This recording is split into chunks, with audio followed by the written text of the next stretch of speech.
حضرت عمر فاروق رضی اللہ تعالیٰ عنہ 1,24,000 صحابہ کرام میں 1,44,000 یا 24,000 1.25 صحابہ کرام کی تعداد ہے کم و بیش.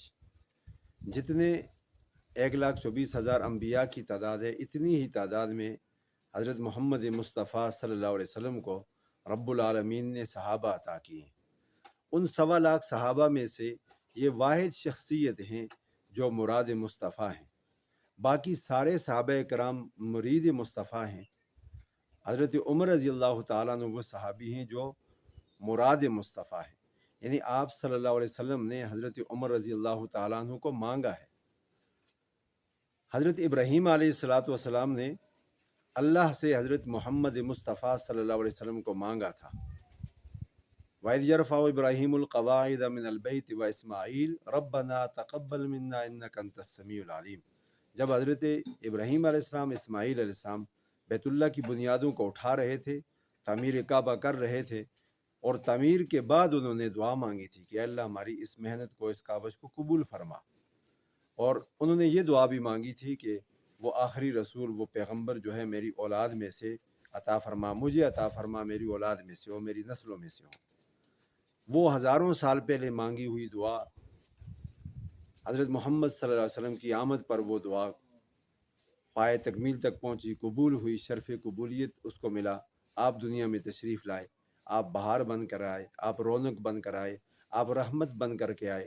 ساری کائنات کے لیے آپ ہمدرد اور خیرخواہ اور غمخوار بن کے آئے. آپ کی آمد پر ساری کائنات میں بہاریں اور رونقیں آ گئیں.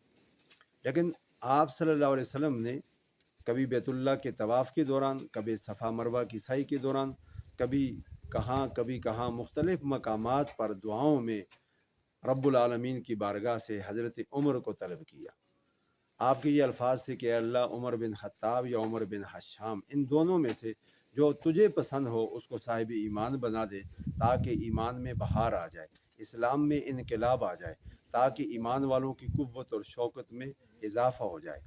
حضرت عمر رضی اللہ تعالیٰ عنہ کو حضور نبی کائنات، فخر موجودات، فخر بنی آدم، جناب محمد مصطفیٰ احمد مجتبیٰ حبیب کبریا صلی اللہ علیہ وسلم نے دعاؤں میں مانگا ہے. آپ مراد مصطفیٰ ہیں.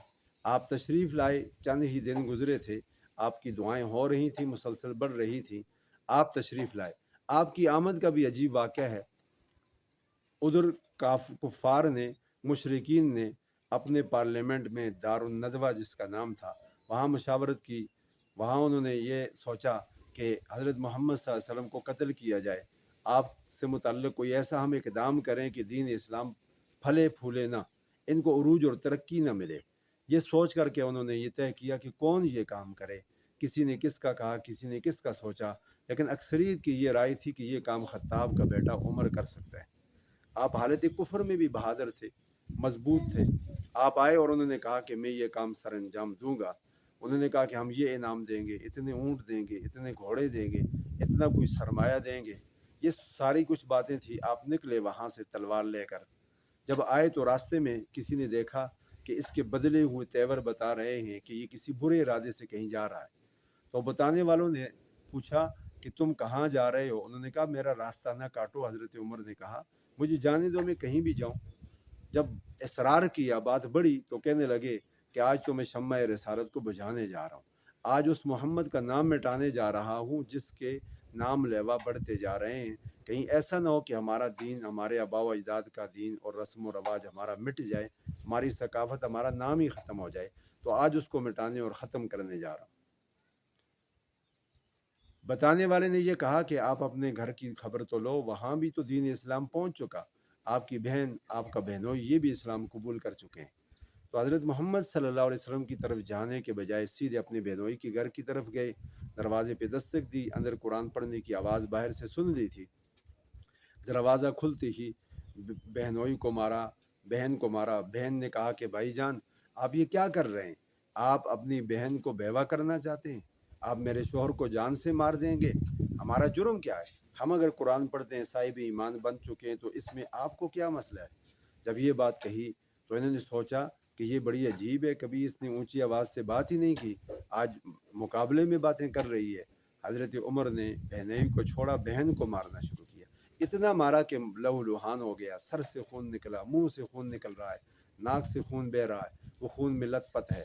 اور اس عالم میں وہ کہنے لگی کہ آپ خطاب کے بیٹے ہیں، میں بھی خطاب کی بیٹی ہوں، جس ماں کا دودھ آپ نے پیا میں نے بھی اسی ماں کا دودھ پیا ہے، آپ میری جان نکال دیں لیکن میں ایمان کو نہیں چھوڑوں گی، میں قرآن کو نہیں چھوڑوں گی، میں پیغمبر آخر الزمان سے وحدت اور محبت کا اور اطاعت کا میں عقیدہ رکھتی ہوں، میں اس سے اپنا دامن نہیں چھوڑوں گی، میں ان کا دامن نہیں چھوڑوں گی، میں صاحب ایمان ہوں، ایمان پہ سودے بازی نہیں کروں گی۔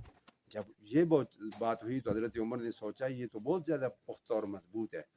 حضرت عمر نے کہا آپ کر کیا رہے تھے؟ انہوں نے کہا کہ ہم تو تلاوت کر رہے تھے۔ غصہ ٹھنڈا ہوا، اب انہوں نے بہن کی حالت دیکھی، بہت شرم آیا کہ میں نے جذبات میں اور غصے میں یہ کیا کر دیا۔ حضرت عمر کہنے لگے کہ چھوڑو جو بھی ہوا، یہ مجھے دو میں پڑھتا ہوں، آپ لوگ بھی عجیب ہیں، آپ نے یہ کیا کام کیا، میرے بغیر کر لیا، ہم تو اس طرف آ نہیں رہے، آپ کیوں آئے؟ بس یہ باتیں ہوئیں تو بہن سمجھ گئی کہ کچھ اثر ہو گیا ہے، تو انہوں نے کہا کہ ایسے تو یہ ہاتھ میں نہ دے سکتے ہیں نہ آپ اس کو چھو سکتے ہیں۔ چنانچہ انہوں نے کہا مجھے کیا کرنا ہے، اب میں اس کو پڑھنا چاہتا ہوں۔ بہن نے کہا کہ آپ غسل کریں گے، پاک ہوں گے، پھر آپ اس کو پڑھ سکتے ہیں، وگرنہ نہیں۔ بھائی نے غسل کیا، وضو بنایا، پاک صاف ہونے کے بعد جب قرآن مانگا تو بہن نے اپنے رومال میں اپنی چادر میں لپیٹ کے دیا۔ وہ عربی دان تھے، انہوں نے پڑھا، قرآن کا اثر ہوا، قرآن کا انقلاب آیا اور انتخاب لاجواب آیا، ابن خطاب آیا اور اسلام میں انقلاب آ گیا۔ حضرت عمر رضی اللہ تعالیٰ عنہ صاحب ایمان بن گئے۔ وہاں سے مختصر یہ ہے کہ آپ صلی اللہ علیہ وسلم کی بارگاہ میں حاضر ہوئے تو آپ صلی اللہ علیہ وسلم اپنے گھر میں تھے، تنہائی کی زندگی تھی، مختصر سی جماعت تھی، اس جماعت کی تعداد کو انگلیوں کے پوروں پہ گنا جا سکتا تھا، مختصر سے مرد عورت یہ صاحب ایمان تھے۔ حضرت ارقم رضی اللہ تعالیٰ عنہ کے گھر میں وہاں پر تھے۔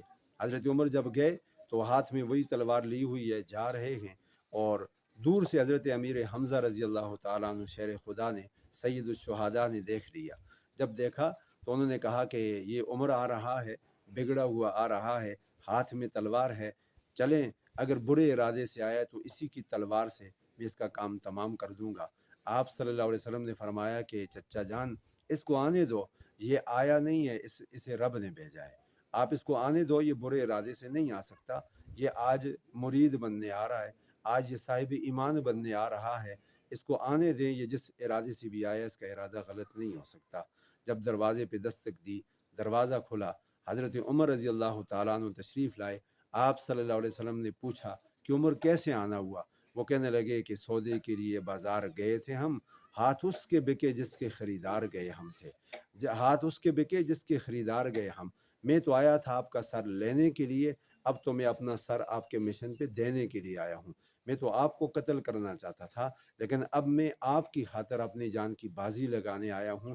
ان کافروں کو بتا دینا چاہتا ہوں کہ عمر صاحب ایمان بن چکا ہے، اب جو آپ کا دشمن ہے وہ عمر کا دشمن ہے، جو آپ سے لڑنا چاہتا ہے وہ میرا سامنا کرے گا، اس تلوار کے وار اس پہ چلیں گے۔ مجھے تو پتہ نہیں تھا کہ ایمان کتنا مضبوط ہوتا ہے، اس کی پاور اور طاقت کیا ہوتی ہے۔ حضرت عمر کی آمد پر تمام صحابہ کرام نے بآواز بلند نعرہ تکبیر بلند کیا۔ وہ اتنا بلند نعرہ تھا کہ اس نعرے کی وجہ سے مکی کی پہاڑیاں گونج اٹھیں۔ پھر حضرت عمر رضی اللہ تعالیٰ عنہ نے یہ کہا کہ یا رسول اللہ، آپ کو نماز تو بیت اللہ میں پڑھنی چاہیے، یہاں ہی نماز ہو رہی ہے، یہاں ہی پر سارا پڑھنا پڑھانا ہے۔ تو آپ صلی اللہ علیہ وسلم نے فرمایا کہ عمر جی تو میرا بھی چاہتا ہے کہ وہاں نمازیں ہوں، لیکن یہ لوگ مخالفت کرتے ہیں، یہ آپ کی برادری کے لوگ رکاوٹ بنتے ہیں، یہ اللہ کے گھر میں جانے نہیں دیتے، یعنی کہ اسی مخالفت اور رکاوٹ میں پہلے حضرت عمر بھی تھے۔ تو آپ صلی اللہ علیہ وسلم نے جب یہ کہا تو حضرت عمر نے فرمایا یا رسول اللہ، پھر میرے آنے پہ کوئی خاص تبدیلی اور چینجنگ تو نہیں ہے، عمر نبی کا کلمہ پڑھ لے، عمر صاحب ایمان بن جائے، عمر قرآن کو اپنے سینے سے لگا لے، اور پھر بھی نماز عمر کے آقا کل کائنات کے نبی اپنے گھر میں پڑھیں، کسی اپنے شاگرد اور صحابی کے گھر میں پڑھیں نہیں۔ کل بیت اللہ کی چھت ہوگی اور اوپر حضرت بلال اذان دے گا، کل بیت اللہ کا صحن ہوگا، محمد مصطفیٰ کی معیت، رفاقت اور سنگت ہوگی، وہاں ہم باجماعت نماز ادا کریں گے۔ چنانچہ اسی عالم میں اسی انداز میں حضرت عمر گئے اور آپ کے ہاتھ میں تلوار تھی۔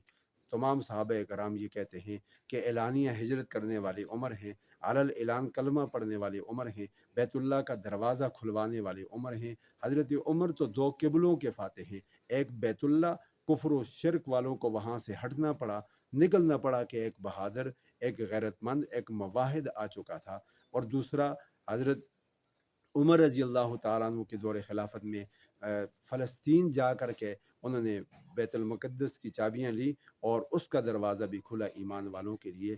اللہ پاک غری کے رحمت کرے، اللہ پاک حضرت عمر کی اطاعت اور فرما برداری، اور تمام خلفائے راشدین جناب بالخصوص حضرت محمد مصطفیٰ صلی اللہ علیہ وسلم کی اطاعت کی ہم سب کو توفیق عطا فرمائے۔